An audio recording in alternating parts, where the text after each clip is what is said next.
man comes to the rabbi. He says, Rabbi, unfortunately, my wife is very sick with coronavirus, and I don't know what to give her to eat. So please tell me, Rabbi, what should I give her? The rabbi says, matzah. And the man says, matzah makes perfect sense. After all, Rabbi, it's the bread of affliction, right? To the afflicted, you give the bread of affliction. The rabbi goes, no, it's just easy to slip under the door. What this tells you is that ancient ideas can be repurposed for modern things. And that's part of the whole Jewish tradition. But of course, in times like this, it is particularly apt and particularly important. So as I was cleaning for Pesach, I had a thought that probably occurred to many of you, which is that chametz in the Pesach mindset is like a virus. You clean everything to eliminate any little bit of chametz you might find, because any bit of chametz contaminates the whole thing. And until you've cleaned it all and wiped everything down and made sure it's all gone, your house isn't purified, sanitized, kosher for Pesach. And these sort of thoughts brought back to me the reality that when Judaism speaks to any contemporary situation, it always reaches back to history. And part of the reason that that's so is that a curiosity of having a limited lifespan is that there were things that previous generations will never see, just as there are things that will happen in the world after we are gone that we will never see. And I thought anybody who lived up until a few months ago and passed away would never know that the entire world was quarantined because of a virus. It's an experience that they will never have had in their lifetime and they will never see. But that doesn't mean that they have nothing to say to us about it. And so I thought on this Pesach, because Passover is such a deep family holiday, and because we remember those of us who grew up celebrating Pesach with our families, we remember what it was like. And when we sit at the Pesach table, it is inevitable that we will recall the celebrations of our families. I thought I would give this sermon over to my late father. And he, Zichrono Livracha, may his memory be a blessing, he ought to be able to say something about the coronavirus, even though he didn't live to see it. He never gave a sermon about it. And I can only guess what he would say, but I figured man deserves a voice. No reason that someone shouldn't give a sermon just because they're no longer alive. And especially because I know how much my father loved history with a passionate and a deep love. I remember my mother telling me that when they were married, first married, and he was in his last year or two of rabbinical school, they had a professor, Alexander Marx, who was a very well-known Jewish historian. And Marx used to give the following final in his history class. He would invite you over to his house, and his wife would serve a cup of tea. And he would say, so tell me about Jewish history.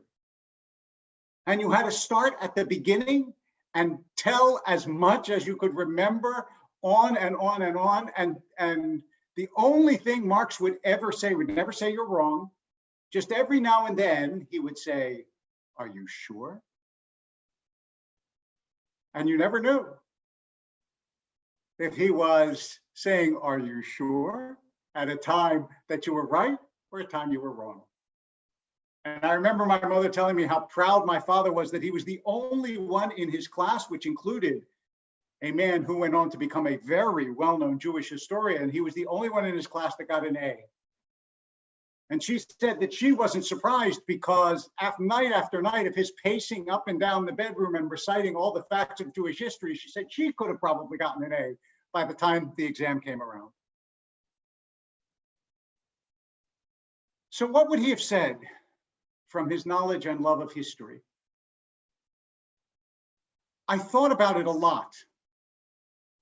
And I thought that the first thing that he would say, which would be familiar to all of us, is that Judaism is to some extent a history of the trials and difficulties that have beset the Jewish people. And therefore, no trial or difficulty that befalls either the Jews or humanity should ever be entirely a surprise. Don't forget, from his own history, he grew up during the times of the Depression, and he lived through the Second World War, as did some of you. And that was a far more catastrophic time, both for the Jewish people and even for the world, than the time we are in now. And so no catastrophe and no difficulty and no trial and no pain should ever be entirely a surprise. We know better. And the lesson that we have learned from this is that everything is outlivable.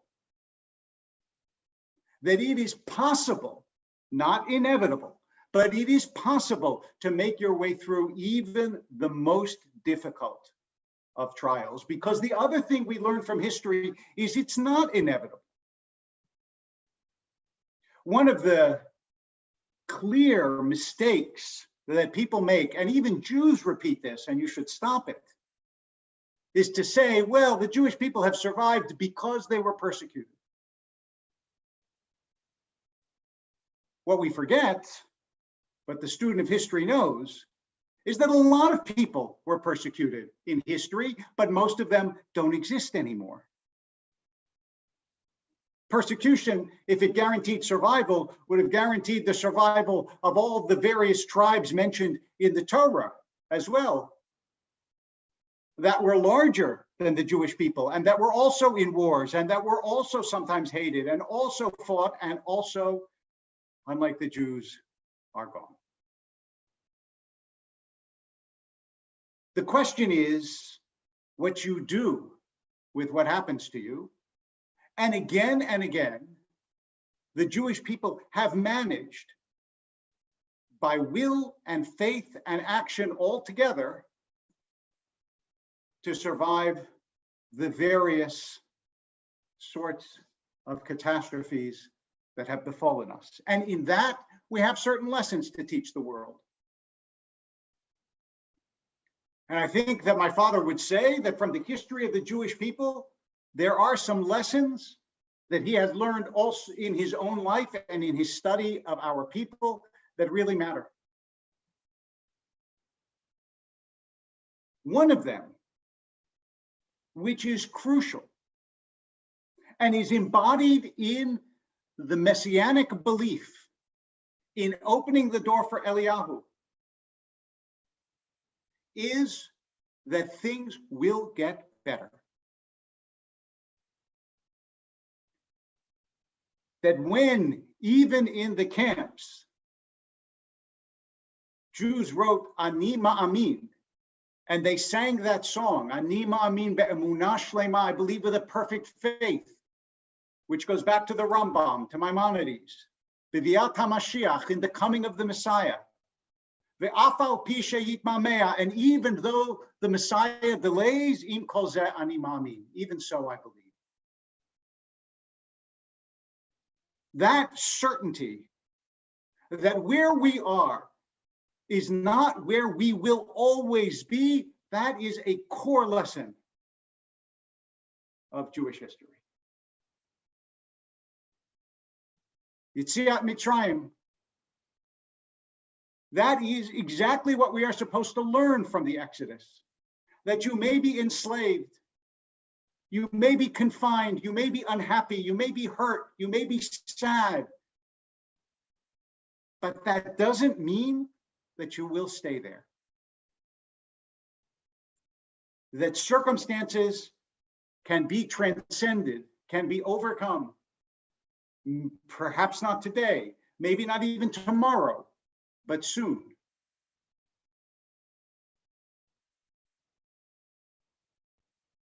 And that transcendence, this is another lesson we learn from our history, it requires attention and devotion and discipline.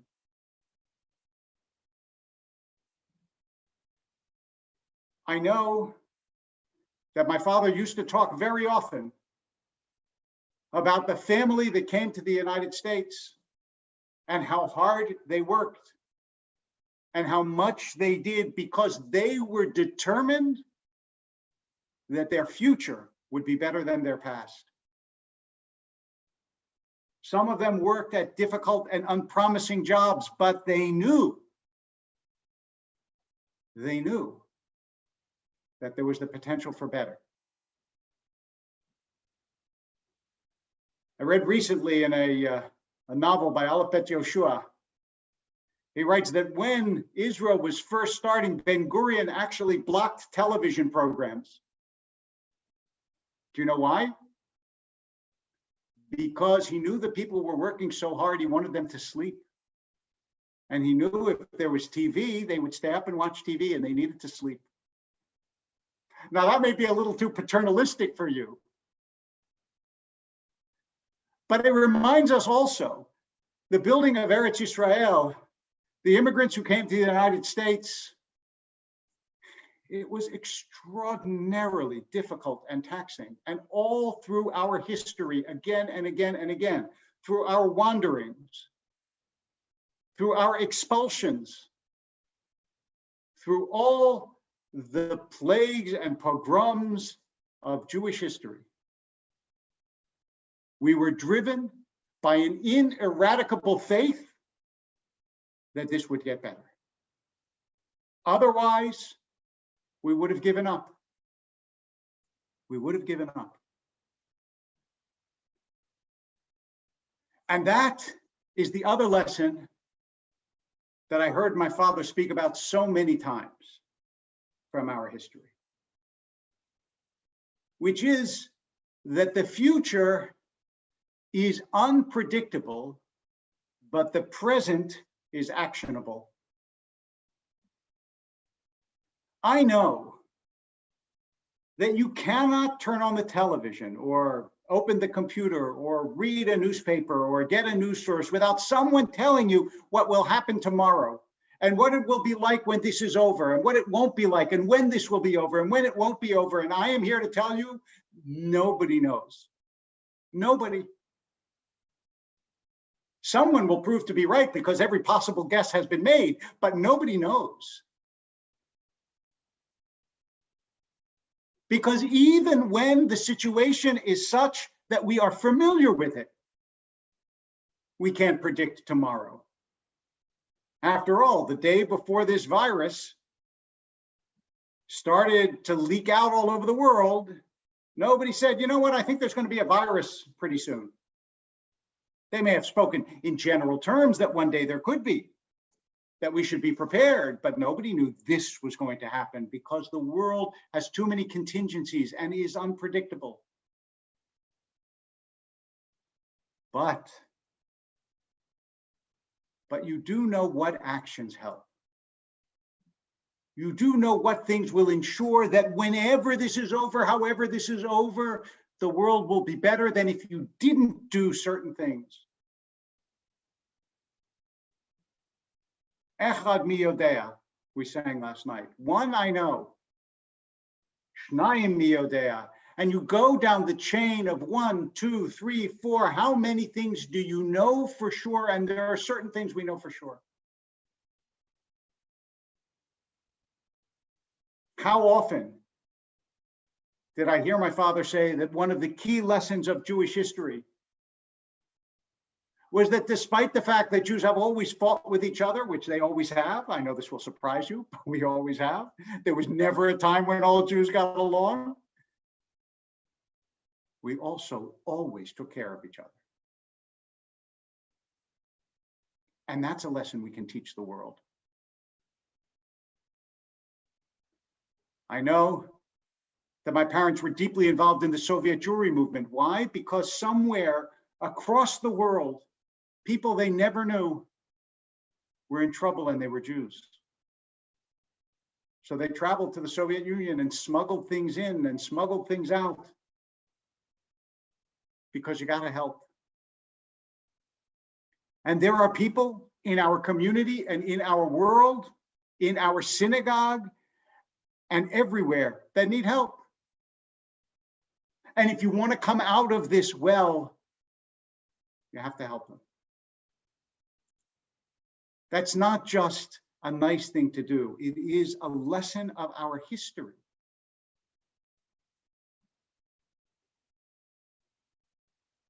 And also,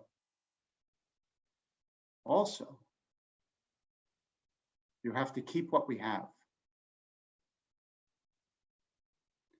I hope that during the Seder you felt how deeply rooted, how soul nourishing, how beautiful and powerful these songs and stories are, even if you had to do the Seder by yourself.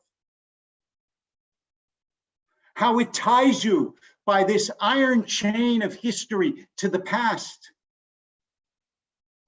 And also by that same chain and cord to Jews all over the world who are similarly celebrating.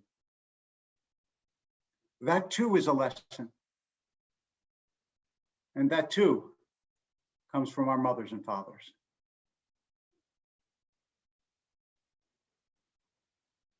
And then, lastly, Yishamer et nafshecha ma'od, we are told in the Torah. Guard your soul carefully. You must take care of yourself and your faith. During this time that you are alone, you have time to pray. You have time to think. You have time to explore who you are and how you should be. You have time to remember the stories of our people, to feel as though you too were liberated, and one day, God willing soon, will be liberated in a different way, but also in the same way. Because the sense of restriction in all sorts of different ways hits the soul the same, and so does the ease and joy of liberation. I thought a lot. What is it that my father would say? And I remembered his words in the '67 war. Some of you who may remember this, I was a child at the time, but may remember that it literally was not known if Israel would survive. That people were terrified that it would all be over. But he believed in the prophecies of the Torah, that they would come true in our day, that God would not abandon the people of Israel, and that the people of Israel would not give up. This is a very different situation. But there are people who are sick and people who are dying, and people who are despairing and people who are in trouble. Yet when he said, Am Yisrael Chai, the nation of Israel lives, that idea on this Pesach, that we continue to live and continue to teach and continue to feel that our message to the world can vitalize and comfort can give people life and give people hope. That is still true. For thousands of years, all over the world, people have told our story. In our day, as we reach back into Jewish history, we realize that our history can also be our future, that our past is our promise, that one day, God willing, one day very soon, all of this will be over, and the nation of Israel will be yet alive. Chag Sameach, may this be a peaceful, a safe, a healthy, and a joyous Pesach.